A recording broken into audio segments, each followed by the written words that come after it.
ကြောက်စရာကောင်းတဲ့ညတစ်ညမှာ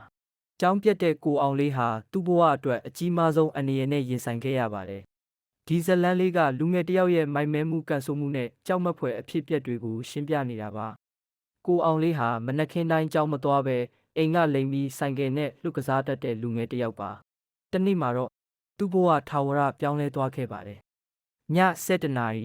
ကိုအောင်လေးဟာတငယ်ချင်းတွေနဲ့ဘီယာဆိုင်မှာအချိန်ဖြုံးပြီးအိမ်ပြန်လာတဲ့အခါ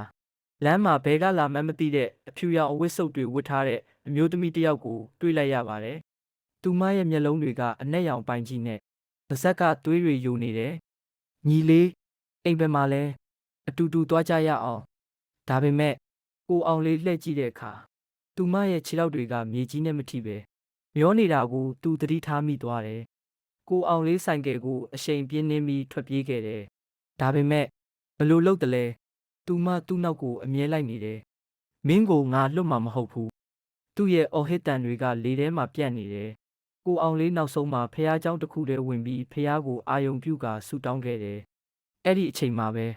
သူမရဲ့အတန်တွေတဖြည်းဖြည်းပျောက်ကွယ်သွားတယ်။ဒီဖြစ်ရပ်ကနေကိုအောင်လေးဘာသင်ခန်းစာရခဲ့လဲ။သူဟာအခုဆိုကြောင်းမပြတ်တော့ဘူး။မိဘစကားကိုနားထောင်တယ်။ညဘက်အပြင်မထွက်တော့ဘူး။တကယ်လို့တင်ဟာကိုအောင်လေးလိုမိုက်မဲတဲ့အရွယ်မှာရှိနေမယ်ဆိုရင်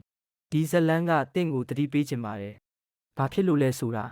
တင်မမြင်ရသေးတဲ့အရာတွေတင့်ပေးမှာအမြဲရှိနေလို့ပါ။ဒီဇလန်းလေးကိုနားထောင်ပေးတဲ့အတွက်ကျေးဇူးတင်ပါတယ်။ကြောက်စရာကောင်းတဲ့အတိတ်ကဘာကနေတင်ငန်းစာယူပြီးကိုဘဝကိုဂရုစိုက်ကြပါလို့အိမ်ပြန်ချိန်မှာတတိထားပါဘသူကမှယုံလို့မရဘူးနော်